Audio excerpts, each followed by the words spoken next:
Andy Trucks is in the building, man. What's going on, buddy? Not much, man. I'm over here working away. I had to, no lie, if I was working. If I didn't have my egg timer, I would have missed our meeting. I do that sometimes. I turn off notifications and I just put the egg timer on, and it went off. And I was like, what do I got to do? It's like, oh, yeah.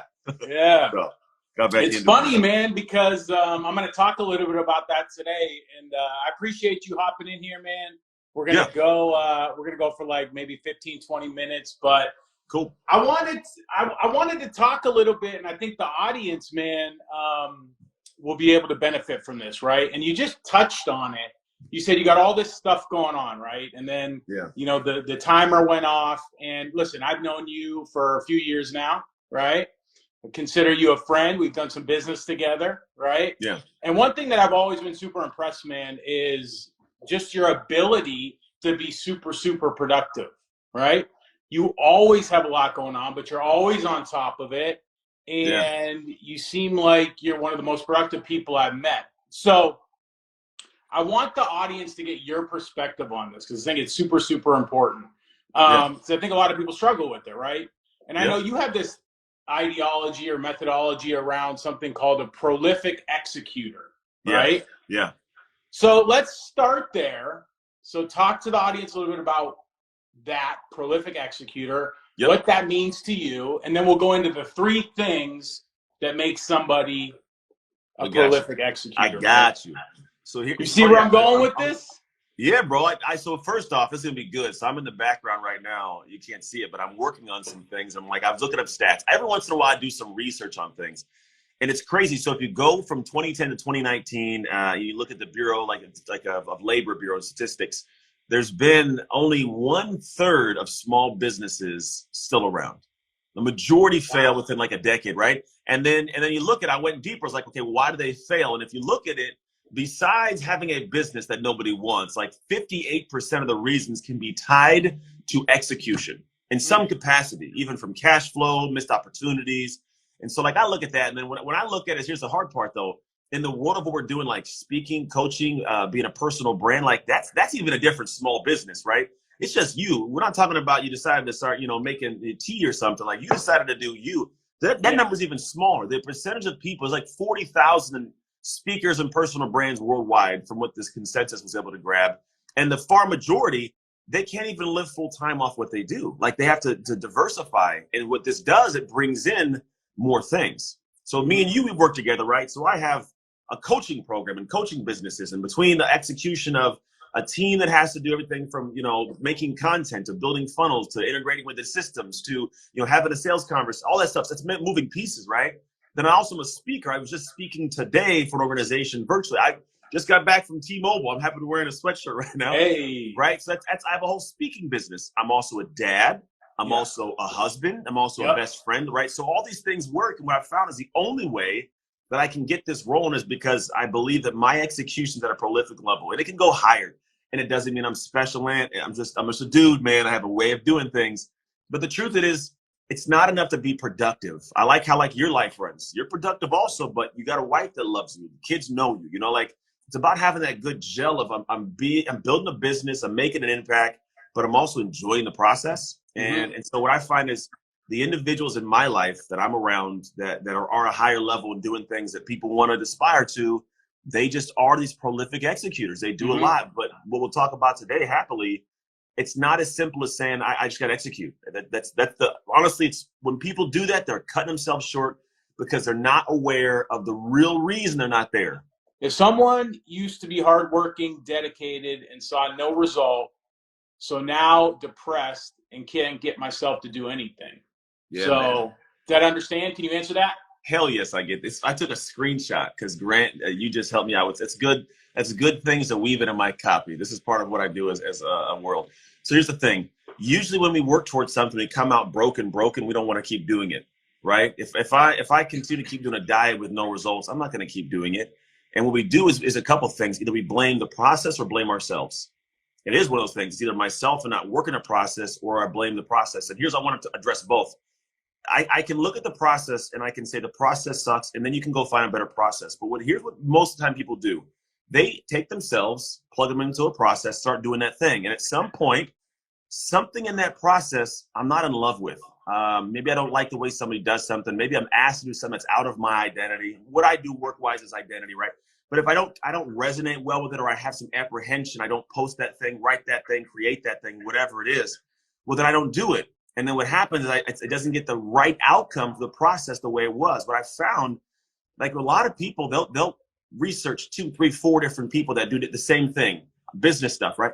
And they'll try to do little segments of each piece, because they'll start this one, I don't feel good here. I'll try this one, I don't feel good here.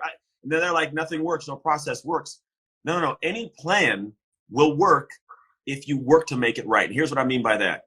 At a certain point, the process that you have, it's going to be a thing where, like, if you follow it to a T, it might work. And I say might specifically. What happens, you're going to find a point where it's not going to be perfect for you. That's how all processes are. It's perfect for the person that made it, because that's that person. But you're going to find some point in there where, as you're going down the pathway, you're like, I don't know about this, it ain't working. And a lot of people step away and they get depressed because they have no results. In that moment, I go, what do I have to pull from me to fix it? What duct tape do I got to slap on this bad boy? And I may dig in and say, well, you know what? If I get past this step and I do this, the way they said over and over, the way they said I don't get results, what's another way to approach this? What's another way to track this? And then I can get to the next piece and the next piece and the next piece. But here's the cool thing. Along the journey, Grant, I guarantee you that you will get to a point where you have a success. And you get that dopamine dump of, ooh, I got it done. I feel good, right? And then I operate from an inspirational point and I start making more headway. And here's the thing, you cannot teach experience. The majority of people that are in a space that they're trying to put something in the world, they're hoping it all comes from books and I read this thing and get it all. But I'm telling you, the majority of the learning that we need for the next level of our life comes from staying on the path. I learned so much in that space that I could never get in a book, never get in a course, never get from somebody else. And it's at that moment I get, okay, this is the thing I didn't even realize. So now I keep going down, but I'll later on approach a new process, a new system, a new something. But I got a backpack full of new tools I got because I stayed on the path.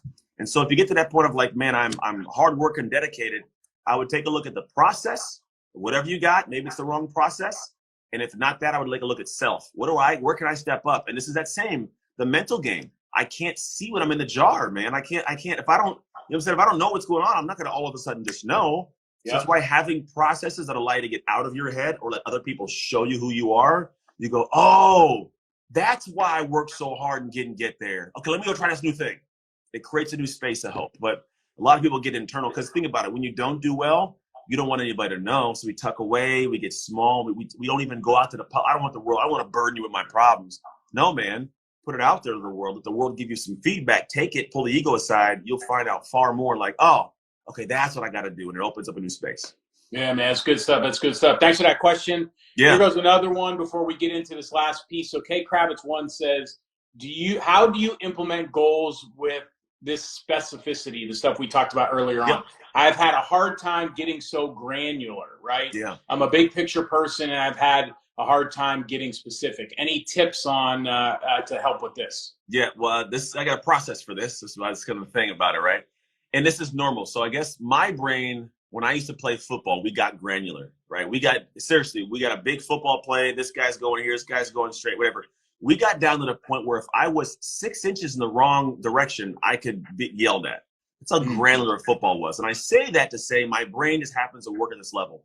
But here's what you do. You realize it's not a creative thing. Yes, creatives get big picture. I'm a creative also. But I fall in love with the outcome of my work. And so what I do is say, how do I get there faster? And if I'm trying to get somewhere, the big picture, if I don't know the steps to get there, I'm not clear on it, and I don't have a plan that I can get up inspired to execute on. So when you say, how do I get to a granular part and a specificity, you have to rely on a process outside of your head, which means if you go, like I have literally a system that we work through, you plug things in, it spits it all down, but not like in automatic, you do the work, right? But the idea is you go in, and when you do it one time, when you see what you're supposed to look at and see, and then, okay, I can open that, I can open that, you can figure that out. You do it one time, it bursts open a bubble of clarity to do it over and over and over again. Because that's the problem for people, is most people have never got granular, never got specific. They just go like, okay, I know I got these big tasks to do. And that's cool. Like here, for example, people want to work out in January, New Year's resolution. A lot of people say, I'm going to go to the gym, I'm going to get a membership, get started next week. Okay, cool. That's a big picture. I want you to listen how I think through it. I say, okay, great. I want to lose weight. How much weight do I want to lose? I will actually figure out what's a realistic amount of weight to lose, right? Then I'm going to say, okay, what kind of workouts can I do physically right now that'll get me started, right? You don't want to go and start doing like Muay Thai kickboxing if you can't move, right? Yeah. What type of work? Then what I do is I say, okay, great. Where can I go research places that do this?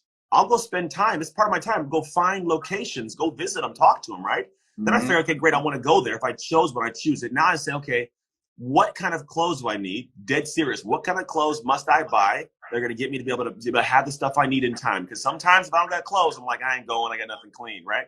Clothes I want to buy. Then I'm going to say, okay, great. What specific days? Not next week. What day am I going to go? What time am I going to get there? And then I say, half hour before, what must I be blocking out so I can travel there? Half hour after, what am I blocking out so I got a bubble to be able to get there and come back? So I got this thing. And then what I say is, what's my start day, my action day, and who's my accountability partner? Right. So these little things come in, and I take a bigger picture. How specific is that? Just to go start a brand new workout plan? And the thing is, it sounds like, oh, it's extra work, man. It's mental gymnastics. Yeah, it sounds right. But if your brain's saying, oh, it's mental gymnastics, then you don't have the capacity to have success yet. That's all I'm telling you, right? If you're fighting that little thing I just did, let's be real. That's your jar. You're in the jar. You have this mental capacity that's limited a little bit, so you got to expand it a little bit and go, okay, I get this. Because once you start doing it, it's like, oh, that's easy. I do it with no problem. You throw a thing at me now, I'll break it down for you, right? But then I can say, oh, I now know what to do every day. And if I just get up and do that one thing, forget the rest. I don't need the stress in my brain of the rest. Just that one thing. Now I get traction. Now I'm in momentum. Now I have fun doing it. I lose weight. I have joy. I feel confident, right? Little by little by little over time. Yep. She thanked you for that. Kate Krabs, thank you for that. Rachel saying hello. We got an Anthony Trucks for president right here, man. Next level advice. Not never. Thank you, Bo. Yeah. No, but and listen, that's what you help people do as a coach, right? You help them take these big goals and break it down into small chunks and then hold them accountable each day to do that 3 or 4 or 5 things, and then they wake up in 30, 60, or 90 days, and they'd have achieved that big goal, and you just help them through your process, man, right? And the thing is like, all these things we do, I realize that for me, the only way people succeed and have joy and like actually have a great outcome in my programs is completion. So when I build them, I don't build it with information because we have a world full of information. It's overwhelming. So I take all this thinking, I say, let's refine it down to 5 things you do each day.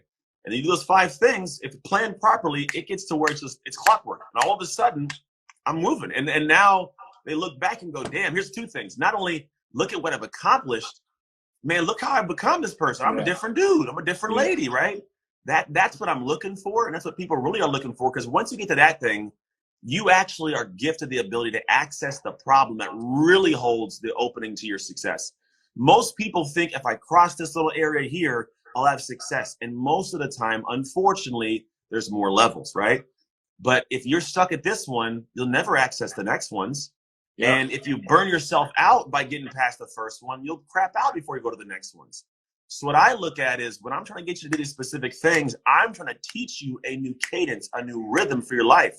So you just do it. So you get the first problem passed, you stay in flow. Next problem passed, you stay in flow. And then it keeps going. After a while, you're so normalized to being this prolific executor that you finally access that big problem, opens the door, and you get in and you feel like you've been there. Like you act like you've been there already, right? It's not winning the law. It's like, no, I earned this. I've been this person for a long time.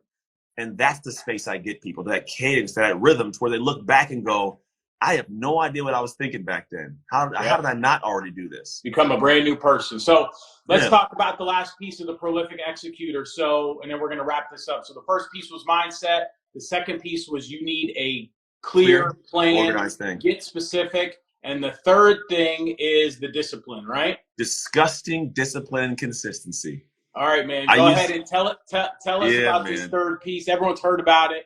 We got a couple more minutes, man, and we got to get out of here. We've been kind of talking about it, but I say disgusting because it's got to unsettle people. Think about it. Gross unsettles you. Disgusting is like, ugh, right? And when I'm around people, like my best friend, when he looks at my calendar, he's like, dude, I don't know how in the world you do that. It makes my stomach twist. And I'm like, that's just my Tuesday, dude. That's just my Tuesday, right? And the thing is because of that, I can get more done in a day than genuinely most people get done in a week. It's just the way that I can tick, and I'm normalized to it. And so when I look at disgusting discipline and consistency, a lot of people, they have this passion to get started. I create stuff and I go, but at some point, They get the shiny object syndrome, go somewhere else. They run into a wall, they shut down. But it's hard to keep running when you're tired. And if you think about like people that run actual races, let's say like a Spartan race or a marathon, the training's fun. Some people never make it to the race day. They make excuses. Some people get there and they go, oh, I'm excited. They start running. The gun goes up. Oh, yeah. Halfway through the race, it's like, why am I doing this? It hurts. It sucks, right? Some people get off. They get off the track. Then some people are running the race and they get into the race. Here's the thing. In the race of our success, for business, for health, the finish line never comes. Yeah, that's true. I say it all the time. Yeah, right. The only people who win are the ones who love just to run. That's it. When you can love to run, you'll find that you may not cross the finish line, but you get to see the mountains and the hills and the birds and the bees and the people and the land and the ocean. You love the journey, right? When you can fall in love with the day and not seek the destination, you'd be surprised how many peaks you accomplish. But it only happens when you have that disgusting level of discipline and consistency where people go, how do you do it? And you go, I don't know, but I love it. Yeah, like man. That's that piece. And that right there, that's what I guess the closest you can get to being productive, right? But really it's having a life rhythm, a life cadence where it's not just professional, but it's in your health, it's in your relationships, in your hobbies, in your friendships. When that stuff is all just ticking, that's why, honestly, you look at people who have good income, they look happy all the time because they got into a rhythm to get that income, and they did it because they just loved the kind of rhythm. And so, yeah, sure enough, they keep it. It keeps moving. They stay up top. And you're like, well, how do they do it? Here's the last thing I'll leave you with. If I can go at 8 hours a day and not shut down because I can stay disciplined, but you can only go for 4 hours, well, by the end of a year, I got 2 hours on or 2 years on year one. And if 2 years, I got 4 on year two. And the gap keeps opening. Yeah. So you won't catch them unless you get to a level of being a prolific executor like they are, and you figure it out. And you got to put a system in. When you do it, dude, it turns over. Like all of a sudden people spike up and they shoot to levels of productivity and execution and joy along with it that they've never experienced before. If you want another awesome video in our Black Excellence series, check out the video right there next to me. I think you'll enjoy it. Continue to believe, and I'll see you there.